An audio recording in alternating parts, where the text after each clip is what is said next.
Previously on podcast Without Pretense.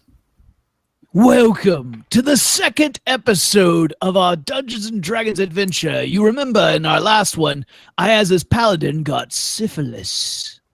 If there's anything I hate about a television show is when they shoehorn a musical number in a show that has no business having that. But luckily, we're going to watch Fuller House. But, I mean, I thought we were making t-shirts. I bought dye, not dice.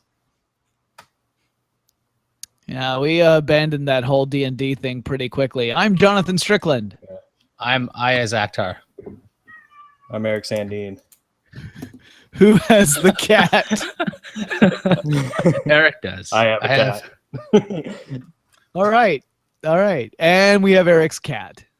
Now, the highest rated podcast among cats in the Bay Area. Speaking of that, Awesome. Hey Eric, how are the fires? It's smoky, actually, San Francisco. Yeah, it actually was pretty brown in San Francisco today. Yeah. Yuck. Sounds you're racist. Okay. Does, but it was smoke. Ayaz, come on, you're pretty brown all the time. I know. That's why I said it's not a bad thing to be brown all the time, unless you're in America. But anyway, sounds Ayaz was is not. because, Ayaz is not pretty brown. He's pretty and brown. very true. You are a wordsmith, my friend. I paint with words. I guess you would a wordsmith like hammer them into shape. They would, yes. A that's- wordsmith would superheat words to white hot, and then place them upon an anvil, and just hammer the fucking shit out of them until they were fucking poetry. Yeah, it's kind of like taking a roughly right piece of writing and then editing and editing and editing and editing, but white hot words from a pretty brown man. I like to think I'm more of a word philanderer. I like to romance the words a little bit, give them a little slap and tickle, and then next thing you know, take them in the back alley, and we just have a good old time. Yep, that's this show today. Yep. That's what we're doing. We're talking about family-friendly show Fuller House today. That's not a joke. So last time I picked the first episode. What was A that? lot of back alley fucking in that episode. Okay, so last time I picked for the horrible contest that we do with this challenge we do. It's not a contest. I picked Fuller House season 3, episode 1. Now I have watched the first 2 seasons of Fuller House. I don't think these guys have, and the reason why I picked this as the content we would watch without distraction, or how long we can watch without distraction, was because at least it was short. It was 1 episode of a television show. So I remember with Three-Headed Shark Attack at like 45 minutes, finding out there was another 45 minutes, I was just floored at how unnecessary this would be. But Fuller House can mess with time. So I was wrong about that one. Yeah, not only can it mess with time, but I'm pretty sure I fucked up. I thought, all right, let me ask you the guys this. There was like this whole fucking previously on kind of shit that played before I started watching the episode. Was that actually attached to the episode, or was that so it was? No, I thought wasn't. that was So Netflix. Okay. It's Netflix. They do it the first time you play it. Because I had to rewatch the first like 10 minutes today to actually remember what the hell happened. And I didn't see it. And I have a note that was like, this is the longest previously on I've ever seen. I pressed play today, no previously on. So, Gotcha. Yeah. I was wondering about that because I remember before I pushed play, it said I think it was 27 minutes long. And by the time the previously on thing was over, I was like, how do they have time for an episode at this point? And it turned out that did not count in that 27 minutes.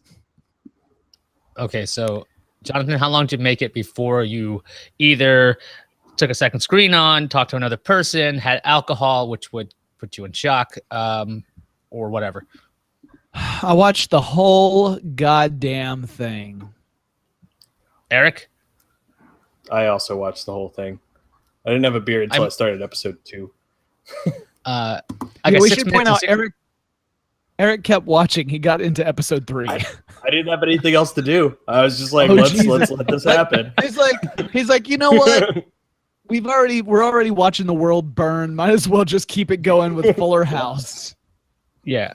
Luckily, it was during the workday when I was watching it. So at 6 minutes, 16 seconds, I got a message and I'm like, I'm going to check because that's Liz and I know her message tone compared to everything else. I'm like, cool. But after that, I just sat there and watched this thing because, well, we'll get to it. So I watched for Fuller House. I watched some of the first season out of morbid curiosity when it first came out.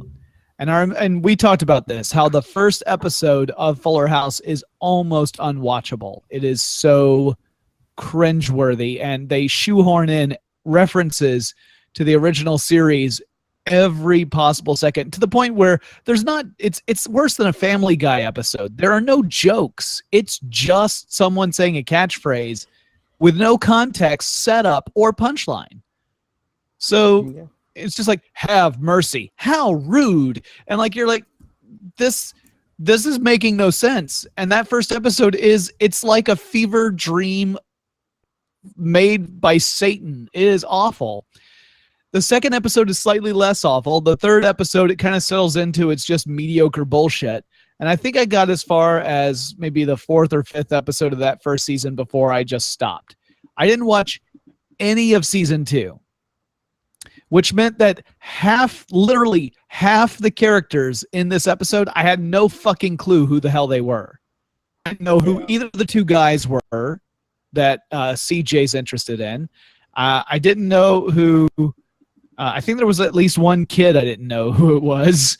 Anyway, it was just like there was enough people there. And there's also a character that's introduced halfway through the episode where it's someone that CJ clearly does not like, but I don't know if that's from the original series or if that came through in seasons 1 or 2 at some point. So you're talking about DJ though, right? Because there's DJ and there's a CJ. Oh shit! Then I mean DJ. Yeah. So DJ's Tanner, right? Yeah, yes. But she's now DJ Fuller. That's right. Yeah, because she kept the last name of her dead husband. Mm-hmm. Okay, so DJ Fuller, CJ. That's what I couldn't keep up. I didn't know who any of these people were, nor did I really care. And the whole episode, as Ayaz has alluded to already, opens with one of the most painful musical numbers I have ever watched. I mean, I almost turned this off 5 seconds into that musical number, and then I thought, no, I have got to do this, and it might have been the most difficult thing I've ever had to do. Yeah, so the show starts in a musical number. The child, Max, I think his name is just excited that it's the first day of summer. So he gets out of bed, starts singing, and then everybody joins him because this is how it goes. So everyone sings, and this lasts for about 3 to 4 minutes, I think, of real time. In my head, it takes about an hour, but they sing definitely at least 4 or 5 minutes. Yeah. Okay, let's go with 5 minutes.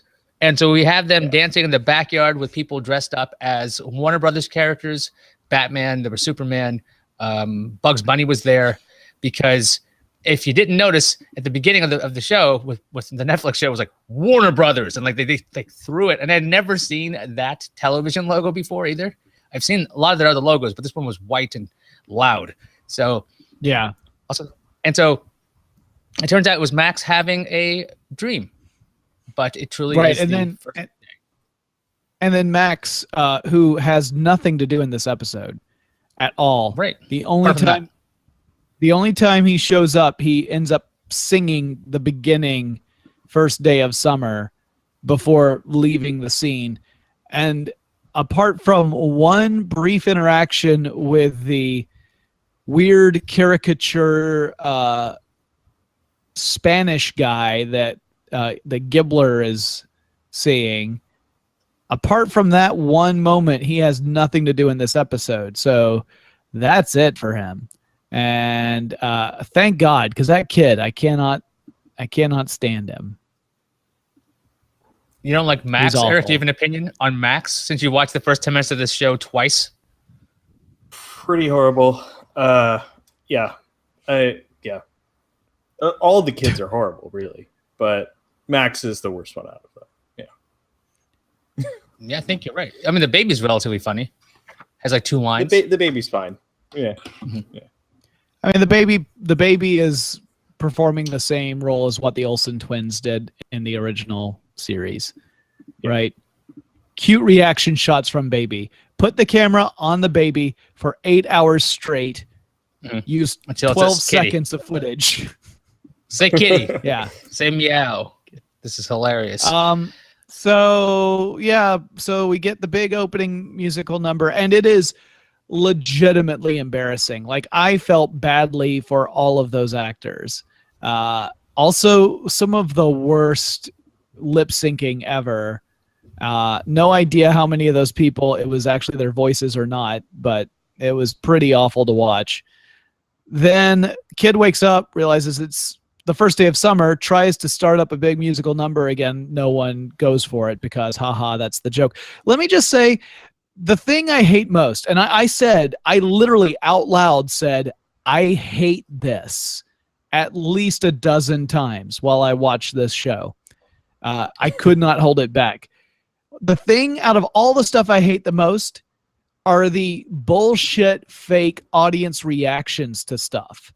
Because there are all these it's pure 90s sitcom audience reactions. It's exactly what you saw in those goddamn early 90s sitcoms, where someone says something that has the cadence of a joke, right? Like, it has the cadence of a setup and the cadence of a punchline. Only it's missing that delicate component of the punchline actually being some sort of juxtaposition or weird take on the setup so that humor can be introduced into this equation. Instead, you really just get statement followed by other statement in the form of a joke, followed by uproarious fake laughter. And I hated it. I also hated whenever any person of the male gender comes onto screen for the first time, you got woo from, I mean, it was like every stereotypical audience response. Like, if you ever watch an episode of Married with Children, it's that. Mm-hmm. It's the Married with Children audience of every time a character comes on screen for the first time, you get the big reaction. And every time you get something that sounds like it's supposed to be a joke but isn't, you get the big laughter. Every time anyone expresses any form of affection, however saccharine or insincere, you get the big "aw" kind of stuff. It was so fake and awful that I just wanted to set fire to more places in the Bay Area. So my note about this is the studio audience, parentheses, if there is one, oohs and ahs at every guy and every show of affection. Because like all the guys all show up and they meet their girls at the table and they all like give a peck on the lips. And then it's just this, like Jonathan said, this extreme reaction to nothing. Like, you're here.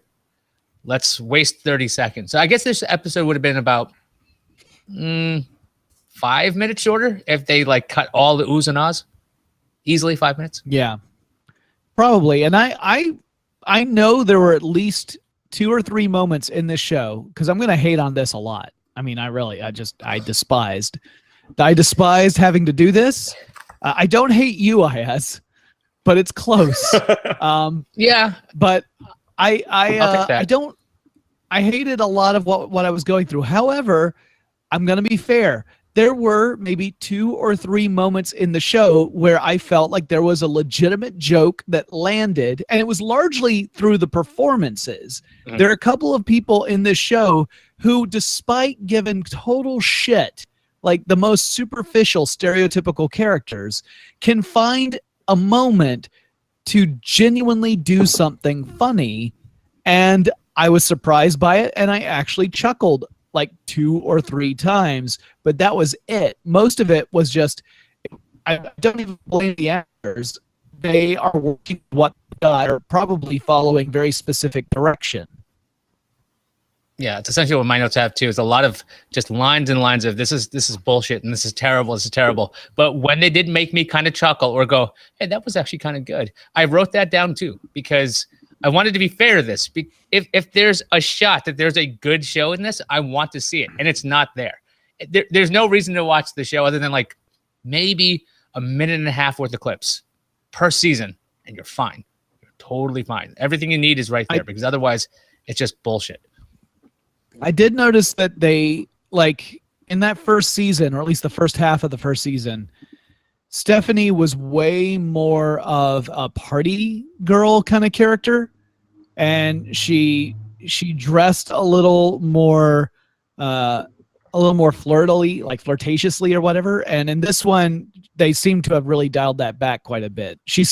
There's like a joke or two about her kind of mooching off of her sister, but nothing nearly to the level of the first season, largely because that role has now been superseded by her love interest, Gibbler's brother, who for a while I thought might have been related to Ashton Kutcher because he looks enough like him where I'm like, does Ashton Kutcher have like mother or something? Is that who this is? It's not, but that's what I thought at first.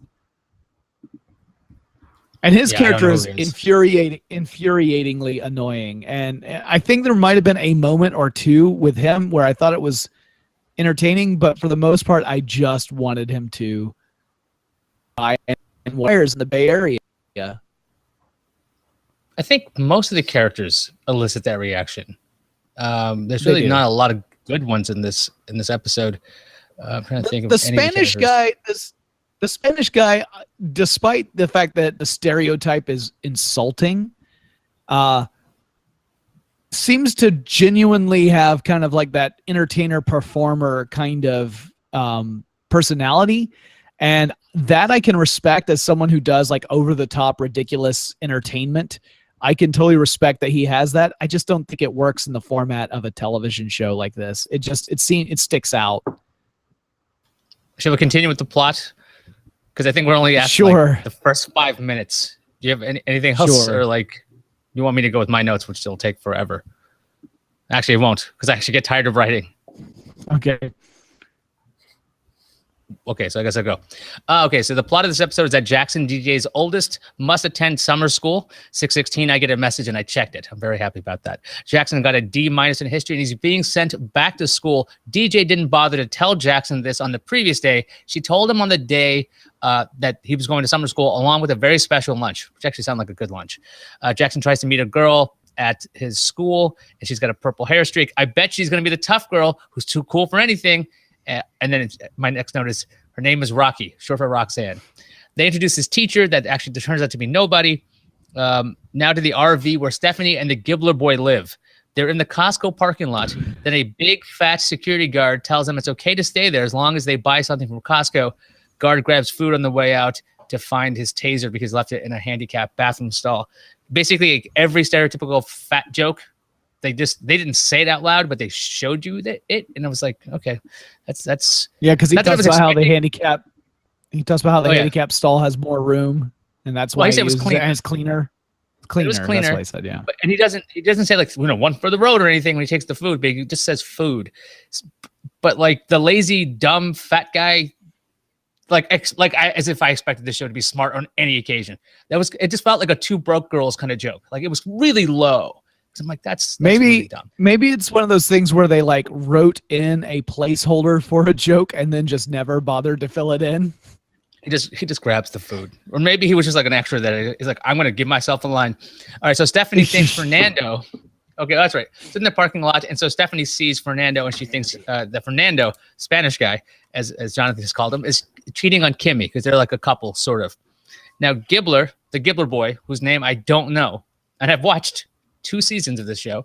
I do not know his name. Gibbler will not tell his sister and avoids things because Stephanie's like, we should have a conversation about this. But he walks around going la, la, la, la, la, walking away. At the animal hospital, DJ is seducing Matt, her love interest. She wants to set the mood, but a playlist of kids' music plays. She changes the song and awkwardly dances. I will say the dancing part was pretty funny, as she says she's being sexy and she's not. It was actually very impressive. Yeah, that got me to laugh. It was decent physical comedy. Yeah, I agree with you there, Ayaz. How about you, Mr. Sandine? Are you just having flashbacks? My general comment on this scene was, my God, the sets in this show are horrible. Because The RV is the worst one. Scene, it was just bad. Like because they're supposed to be vets, right? And I don't know who thought to pick like a dungeon set as the vet office, and not only that, a poorly made dungeon set. It was I guess they had to spend all the big money on the talent. Back to the Fuller house. DJ picked up Jackson's favorite pizza, and I write, pizza would be nice right now, which I did not have for lunch. Jackson came in with his head covered by a hood. He stands up straight, and you can see he is painted as a cat for some reason. He fell asleep in class, and Rocky painted his face. Rocky is now at the house to apologize because the principal said she had to. She also apologized for drawing a tulip on the small of his back. Now, Rocky's mom is Gia. This is some knowledge that I will impart to Jonathan, which doesn't happen very often. This is DJ's old high school friend from the original series. They were playing in a band together. She became a bad influence, and they split apart. Okay, so Gia looks almost exactly the same after 20 years. She ages like Aunt Becky. It's just really bizarre. She looks exactly the same, but she's supposed to be an adult, which does not read right at all. Jackson says he's not going back to summer school. DJ and Jackson talk it over, and DJ says it's Jackson's decision. The kid is smart enough to know it's not really his decision, which turns out to be the next joke, which I didn't realize was going to happen until after I typed it. And here we go with Fernando and Kimmy. You know where this is going. Fernando really is cheating on Kimmy with the woman he actually brought to the Fuller house. Fernando then announces he's going to have a surprise wedding right then and there. Kimmy is crushed, and everyone in the audience says, "Aw."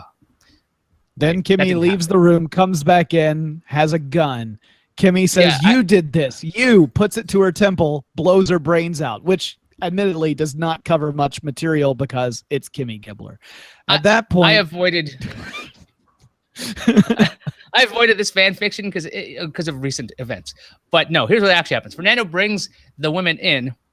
Kimmy thinks Fernando's cheating. It's a sitcom, so Fernando says he loves this other woman out loud. She turns out to be the realtor because he bought a house for them. Fernando bought Gibbler the house next door, which was Gibbler's old house. Some more shit happens. That's what my line actually says here because I didn't care. Fernando and Kimmy do a that's good, that's bad bit. Kimmy says she's not going with Fernando. Fernando says he won't leave the house without a Gibbler in his arm. The Gibbler guy jumps into his arm, which kind of made me laugh because I kind of held it for a while. Now we've got the heart-to-heart with Matt and DJ. Matt tells DJ that he loves her. She says it back. Oh, somewhere in this episode, Steve says he's going to marry CJ, his DJ replacement in Japan, I think. Verdict, while stupid and not funny, at least it was short, which also I think could be a new tagline for PWP. Kind of. Yeah, stupid and not funny, at least it was short. Yeah, it's just a nugget. The podcast Without Pretense, not as long as other podcasts. Not as stupid or not as not funny as Fuller House. That's all we could say. Slightly better than Fuller House. Yeah. Actually, I think we're better than that. Oh, we didn't talk about there weren't any other former cast adults from the original series in this one. Those all just appeared in the previously on section, right? Yeah, if I remember right, and I heard you through that Skypiness, no other previous cast members other than Gia show up.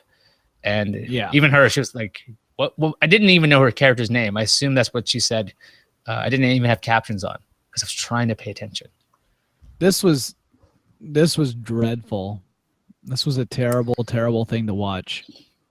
Yeah, it doesn't get any better. It doesn't. So wait, Eric, you saw more than this. I did. You gotta fill us in. What happens after this episode? Oh Christ, Honestly, does he? They just get they get progressively worse. Like that's why I had to watch the first 10 minutes of this one again because they all just blended together. I was just like, wait, what happened in the first episode? Because I have no idea. I don't know. Max, that was the annoying kid. Yeah, he just gets worse for 2 episodes. He just gets more annoying. I didn't take notes on new ones, did I? I'm just curious about this plot line because as far as I know, the whole plot is about getting all of the family to Japan for the wedding. That's all I know because I was just scrubbing through the episodes and just like not scrubbing through, going through the episodes, seeing they're on a plane now. Kimmy definitely gets them to get her to be the wedding planner. Was that in the first episode? It might have been. Kimmy is, but she was not announced as a wedding planner. But she wasn't going to be because it was in Japan, and so they were going to pick a Japanese one. This was a whole plot line in maybe episode 2. Yeah, it could have been in 1, and I zonked out, just kind of like just sitting there going, yeah, I don't know. That's like roughly all I remember. And I remember like one of my notes on like episode 3 was Max is just, what are we doing with this kid? He's a horrible, unlikable character. Are there anybody that doesn't fit that? I think DJ is the least horrible one of them all. Is that safe? She is, but she's so fucking wishy-washy, right? Like the fact that she avoids telling her own son because she doesn't want him to hate her. It's just so pathetic, right? Like she comes across as such a milquetoast, character. Stephanie was the one who made me the least upset in this episode, but then she didn't have a whole lot to do. The worst part for her was a joke that makes no sense. So Kimmy is convinced because Stephanie said she saw was it Fernando? She saw him talking with the woman who had 2 huge coffees and was convinced that they were seeing each other. So Kimmy takes a lemonade, throws it in Fernando's face, then throws another one in the realtor's face. Then they, of course, realize that there was no hanky-panky going on. It was a realtor. So then Stephanie throws lemonade in her own face.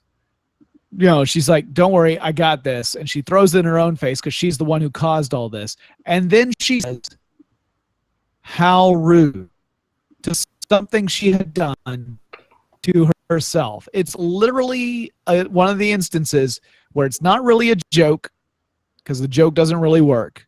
It's just a reference to something she used to say all the time on the old show, but it doesn't really make sense in the context that it's in, and it gets the huge, fake, awful audience laugh. So it had all the elements that I despised in that one moment. So that was not great. But for the rest of it, Stephanie was largely, she flew under the radar for me in this episode. Yes. So for the daughter, Kimmy's daughter, she was fine. Oh, she was like insipid. I thought she wanted to take her mother's credit card. She was saying the mother's embarrassing. She doesn't want to hang out with her. She's like that the whole first season and second season. She's just this, she's a self-centered kid. Yeah. Oh, right. Kids are self-centered. So she's one of my notes. Is goth still a thing? That's my one note about her. That's Roxy. That's somebody different. Oh, wait. I mean, was Rocky. that a friend? Or all right. Yeah. Rocky's got the purple hair, and I think no. And then there's Ramona, I think her name is, or it doesn't really matter what her name is. She's she's pretty good. Like she's out of all the kid actors, I feel like she might have the most solid performance. She's out of the ones that I've seen. Low bar. Low bar. No joke. It's a low bar, but I think she does the best out of all of them so far. And also, when Jonathan was explaining the whole lemonade scene, in my notes, if you were wondering why didn't I mention this, that's when I said some more shit happens, because that's exactly what it was. I'm like, I'm not going back. I'm not writing this down. The lemonade bit was just, it was like, have you ever seen a sitcom in the 80s and the 70s? Yeah. Well, you can write for us. But you also need to know references to Full House. Okay, just go for it. But listen, we don't have a whole lot of time for jokes. So if you could just write a bunch of setups followed by references from the previous seasons of Full House, that would be great. But what about like if I were to write something where there's a setup and then something unexpected? No, too complicated. you will confuse our brain dead audience. And That was my. we don't want to scare or anger them.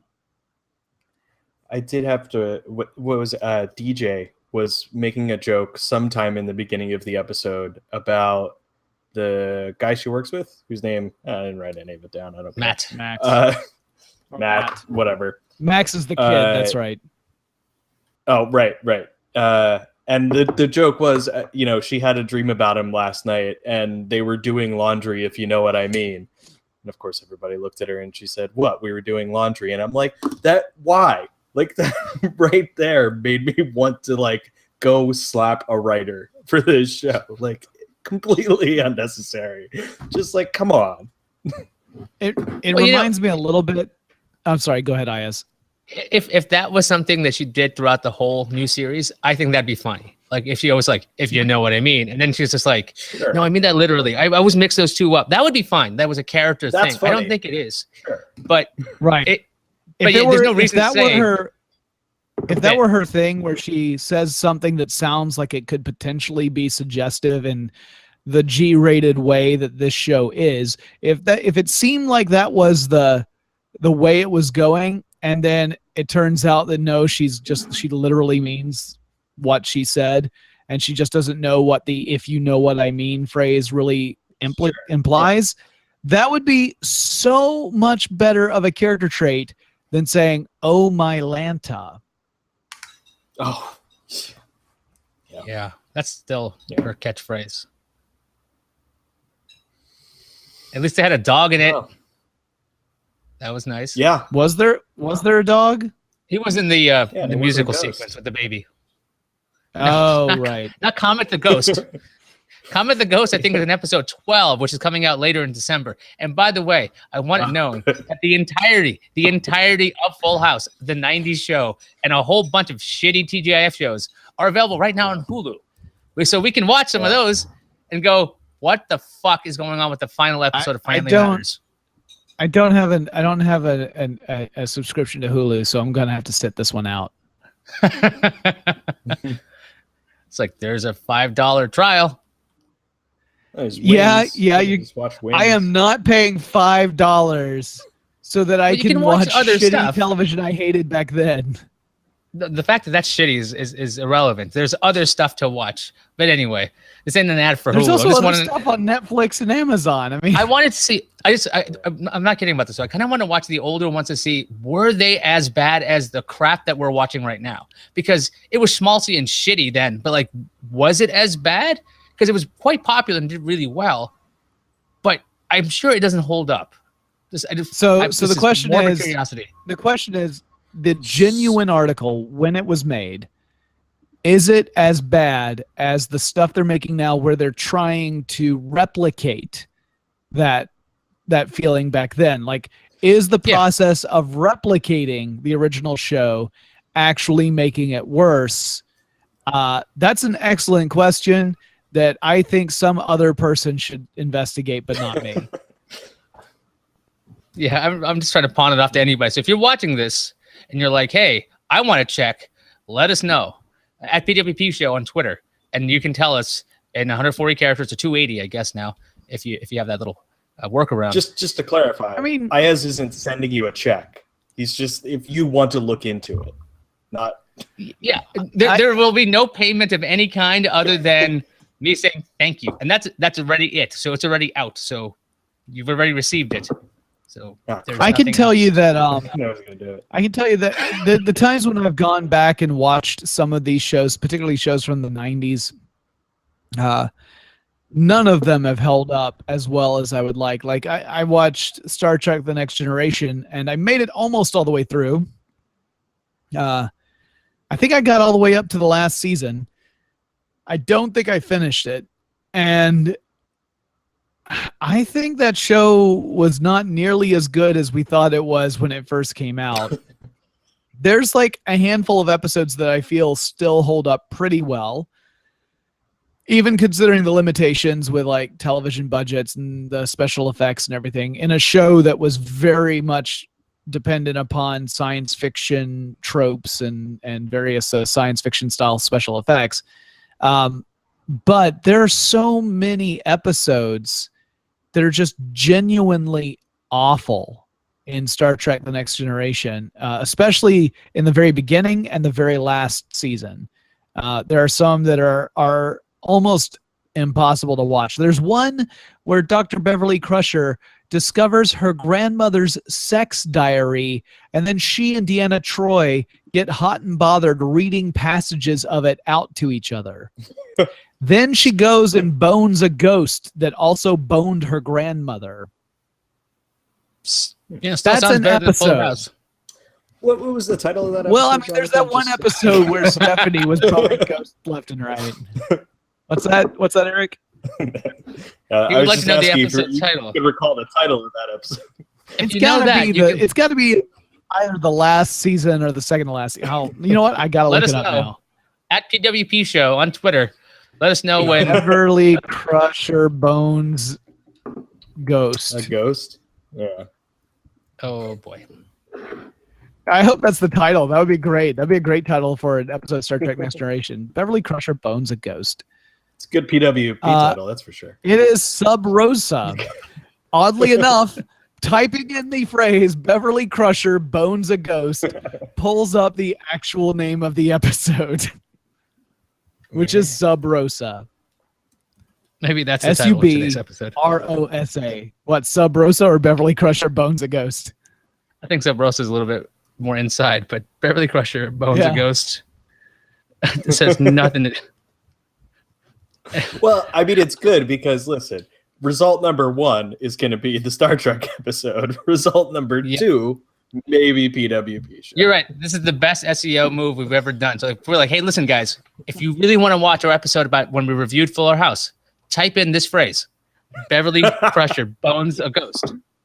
It's going to show up. It's right there. And it is one of the most horrible episodes of Star Trek The Next Generation. Actually, there were several ways I could tell immediately if I was going to hate an episode, and it all depended upon which secondary character was going to get the B plot of that episode, right? Because there's an A plot and a B plot to every Star Trek episode. They're all formulaic. The A plot is whatever massive crisis the Enterprise is in for that week, and the B plot is some sort of personal journey for one of the secondary characters. And if it was a B plot with Deanna Troi, I was out.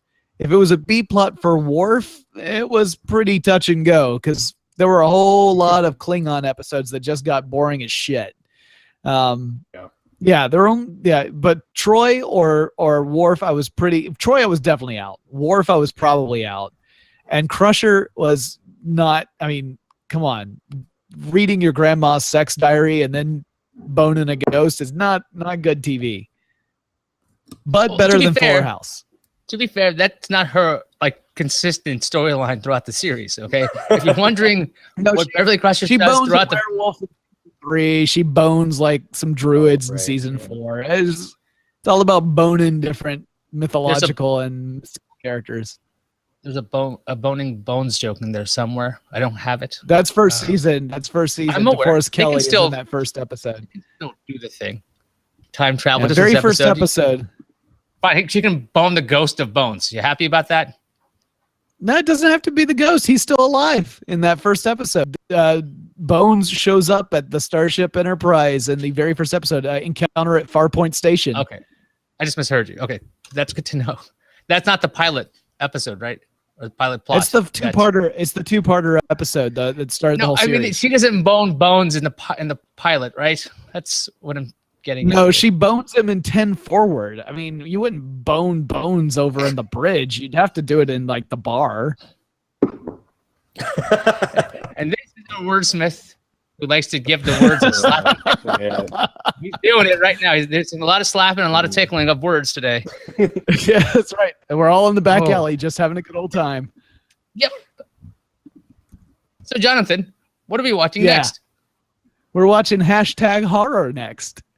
Wait a minute. I think I might have watched that. Shit. Ayaz, really? Wait, hang on. Is it actually a pound symbol? Is the thing? No, you know, I did try to watch it. I couldn't watch it because I was like, this sucks, and I stopped watching it. So if you want to pick it, it's fine. I have no notes on it because it was like, I wanted to watch a horror movie, and then this showed up, and then I was like, I'll try it, and then I said no because this is a pile of shit. So I'm really glad to know. Without Pretense. If I couldn't watch it with a computer already, I'm doomed. I will try my best to not second screen it or have alcohol with it or a second person. Watch this. Well, you only got 6 minutes. Did you watch it, Eric? No, I haven't. Okay. My challenge to you, Eric, and myself, the challenge I have for both of us is that we have to watch more of this than both uninterrupted than we did at Fuller House. That's right. We need to get at least 28 minutes in before wait, opening Jonathan, up a second screen. Yeah. you watched the previously on plus the episode. Oh, you're right. Yeah, I'm sorry. 35 minutes. You have to get 35 minutes in. Nobody's gonna get 35 minutes into this. I don't think I will. Here's the description of hashtag horror. It could be kind of it should be called slash tag. Okay. That comes up there. Sorry. Yeah, Privileged teenage. I didn't get there. Privileged teenage bullies get a taste of real life terror when their online antics lead to a sinister game of slash tag. So I guess if you're doing a podcast, you're not paying attention, you can come up with movie descriptions that are clever or just bad. Oh, this can't be good. So that I wanted to watch a horror movie because it's Halloween month, so that's the one I picked. Yay! Also, I picked Fuller I've watched House all the because good ones. in case I needed to watch it at work, probably family friendly. Good shot of not like three-headed shark attack where like there's all the skinny dipping happening and you're like only in the first 6 minutes though. There's only boobs in the first 6 minutes and then it's just blood. Maybe my brain was pre-programmed. Nothing gets better after 6 minutes after that. Like nothing ever does. And all of life. I still don't understand that movie, Ayaz. I don't understand why would you put all the nudity in the first 6 minutes? It's because when you've got like an hour. There'll be more. There must be more. And then they're like, nah, not really. You're going to keep watching this pile of shit. I don't remember if I said this. In fact, I don't think I did say this because I think my connection dropped out before I made the note. But something that occurs to me now, I hate to go back to fucking three-headed shark attack, but it's still more interesting to talk about than Fuller House. I noticed that there were moments where it sounded like they dropped, at least on mine, it sounded like they dropped some words, like they dropped some curse words, like the sound drops out in three-headed shark attack. Like they might say like, what the fuck is that? Except it goes, what the is that? Right? Like it sounded like they dropped the audio. And I'm like, what world are we in where they're showing boobs 3 times, 3 different women's boobs in the first 6 minutes? People are getting bitten in half by an enormous shark, but you can't say fuck. Well, this movie in particular, I would think that this film, maybe we had the unrated cut, so there probably was a TV cut because this was on, I think it was on Sci-Fi. So maybe it was at least TV produced by Sci-Fi. Plus, we got this extra. Here's your bonus feature parts, and they just shoved them into the movie. That sounded way worse out loud. Bonus parts shoved into the movie. Anyway, in a back alley. In a back alley. While you're smithing. That's a euphemism. It is now. Right in the back alley. Okay. Smithing some words. I don't think it's possible to top anything we've done right now. So we have to stop. Like, we got to look into the future. Unless anybody else wants to talk about hashtag horror or convince Jonathan to get us out of this movie, because this movie is an hour 37 minutes long. So 97 minutes. I didn't. At least I didn't pick like a 3 or 4 hour film. I could have done that. Oh, that would not work at all. Because I'd be like, oh, I see that. How long did you go? 0. I didn't watch any of it. I left it on. I walked away. I came back. I already I gave both of you assholes a freebie for the last one. You know what though? All right. I did You know try what you to got to watch that. my last pick? 0 minutes. Zombies, right? Yeah. I think it was called. I tried to watch that. Yes. I was like, I Yeah. felt bad about not watching it. And then I watched it the first 3 minutes and I was like, no, I don't feel bad about not watching this at all because this is awful. Just awful Yeah, stuff. no, I got much further and I got to the point, like I took notes and everything. And then I was like, yeah, this is just not worth even talking about, you know? Like there wasn't any, no, I'm not even going to do it any justice. It's not worth talking about. It's not so bad it's good. It's not funny. It's just mediocre pieces of shit like all Asylum films. Don't watch Asylum's movies. They are bad. Stop doing it. Wait a minute. There were a couple that were good. Titanic 2 was great. Okay? It's terrible, but it's great. Transmorphers is such a pile of shit that it's so cheaply produced that like it's actually fun to watch. Then they realized what they were doing and they were like, fuck it. So they had like a little bit higher budget and they tried to make them like they became self-aware. The replication problem, right? They're like, we want to keep doing what we were doing. And then they started to suck. Because I'm telling you that the first stuff they had, it's because they were bad. starting to try. They were trying to do on purpose what they had done by accident, like through incompetence. They were trying to purposefully replicate that, and the problem was that if you're trying to replicate incompetence, it just comes across as cynical and not worth seeing. I'm trying to remember how many Asylum movies we've seen. No. I think we watched Nazis at the... Oh, did I just watch that one on my own? That one was okay. Which one was it? Nazis at the Center of the Earth? That's No, we you. did I not watched watch Transmorphers on my own. I did not do it for the show. Yeah. I think I got it like at a Blockbuster. Like that's how old and how long they've been around. This is a long time ago. Jesus, I'm just looking at the various names for Asylum films, and there's so many that are just such blatant ripoffs of other.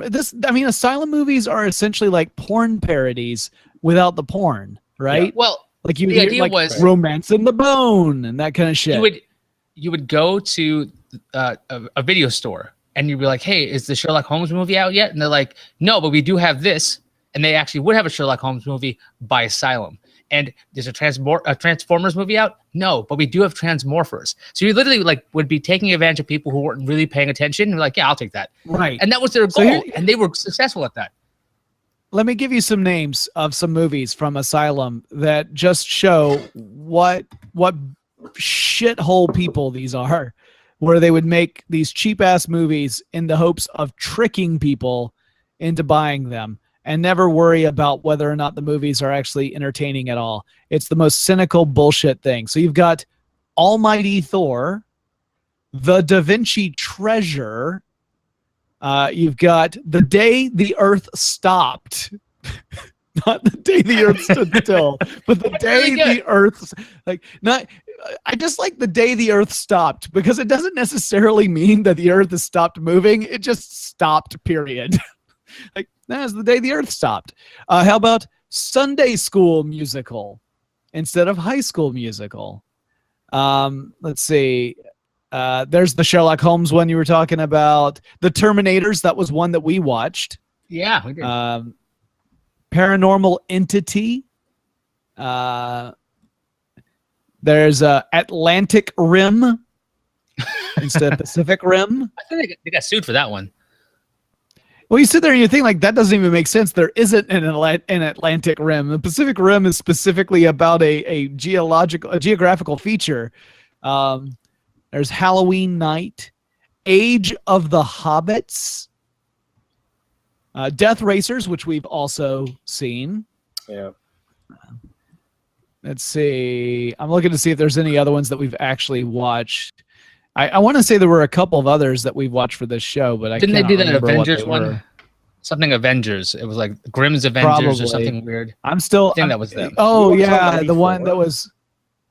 No, we didn't watch Almighty Thor. They might have done the one you're thinking about, the one where it was like all the fairy tale characters that moved over into our world, and it was a real bullshit piece of shit movie. Avengers Grimm. Yeah. That's what it's called. I don't know if that's them though. It is Asylum. There it is. This is literally written by the Asylum. That's their credit on IMDb. Oh, That's not like. it sounds to me like they just have like a random screenplay generator that's just churning shit out, and they're like, here's another one, and we are of course obligated, having sold our souls to Satan so many years ago, to make this piece of shit movie. I'm pretty sure the best one out of all of these is Independence Day, which is named Independent as in independent and not independence with the CE. It's just Independence with an apostrophe S, which is kind of amazing. Like, There's well done, Troy, guys. the Odyssey. They did Sharknado as well, right? Yes, they did all the Sharknadoes. Operation Dunkirk. Cargo. So a cheap attempt at making a Cars style movie with Ed Asner, Melissa Joan Hart, and Haley Joel Osment providing voices. That's They probably pretty good, were like, actually. I can't believe we're gonna be in a Pixar movie. Wait. It doesn't say how long they're in the movie. They could be like, oh, and then the sneeze. Like you have no idea how long they're in the film. There's a lot of It movies could that are- literally be like, I could just imagine Haley Joel Osment's VO recording session for Cargo, the Pixar ripoff. He just comes in, stands next to the mic, and goes, vroom, vroom, vroom, vroom. All right, we're good. I'm out. There's a King Arthur movie that looks like it's a piece of shit. Ocean's Rising. I hope you can swim. Elvis Lives. Ice Sharks. They've really got a hard on for sharks over at Asylum. Journey to the Center of the Earth. So they got that's a popular title. War of the Worlds 2, The Next Wave, The Land That Time Forgot, Number 1 Cheerleader Camp, 18-Year-Old Virgin, The Terminators. There it is. There's Transmorphers, Fall of Man. I mean, There was a sequel to Transmorphers. Get out of town. Little Dead Rotting Hood, which I've seen on Netflix, but have not actually watched it. Wait, Titanic 2 was 2010? That's surprising because it was really good. I don't care what anybody says. It's a pile of garbage, but it's very good. The Seven Adventures of Sinbad, Moby Dick, MILF, the movie. I'm adding the movie part. This is MILF. 2012 Ice Age, The Amityville Haunting. Okay, wait. This might be the best title I've ever seen. Right here. The Co-ed and the Zombie Stoner. I mean, that's just a great title. The Co-ed and the... Not as far as I can tell. It's just the Co-ed and the Zombie Stoner. That's how I used to pick watching a movie. Just Sex, Drugs, and The Walking Dead is the little tagline. Dean Cain and Robin Givens in Airplane versus Volcano. Based on the true story. You watched that was amazing. Oh yeah, I watched that. Oh Jesus! It's Dean Cain and Robin Givens. You're part of the problem. No, wait a minute. Sometimes they go out of their way to get somebody. This is also why I used to like Lifetime movies. They're like, you want to fight against your type? Yeah, I don't want to be typecast as this guy anymore. So they try to do something different, and then it's just so terrible, and it's so just poorly thought out that like this will help my career. Or they're like, I just want a boat, okay? Or they've got access Leah to a Thompson in one of these. Thompson was in one of these movies. Well, she did do Caroline in the City, so. Yeah, but Caroline, I actually kind of liked. I kind of liked Caroline in the City. Watch it again. Let's see if it holds up. That was a '90s show, wasn't it? Probably doesn't, but yeah, I kind of like. I like that one. And what was the one that had Jamie Lee Curtis in it? There was a sitcom television show. New Girl. Yeah. What's that? She was in New Girl. No. Back around the 90s. And gosh, what was I can't remember the comedian's name. He's the guy who's always talking like this, always making these big gestures with his hand, and he's very neurotic. And Richard Lewis. He also is that him? Yeah, Richard Lewis. It was Richard Lewis and Jamie Lee Curtis. I could be making in a that show. up. I don't remember.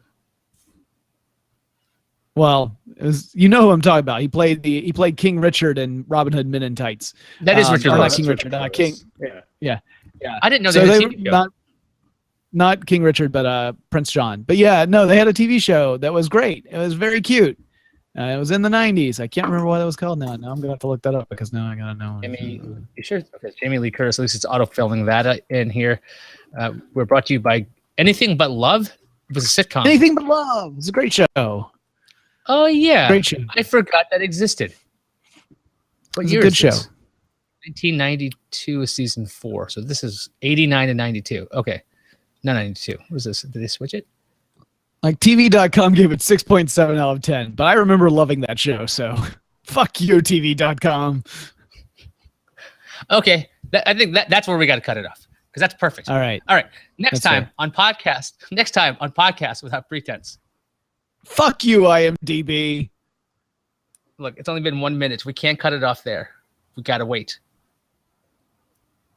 I mean, I figured I have enough beer. I could finish at least half of Asylum's catalog. It wasn't enough beer.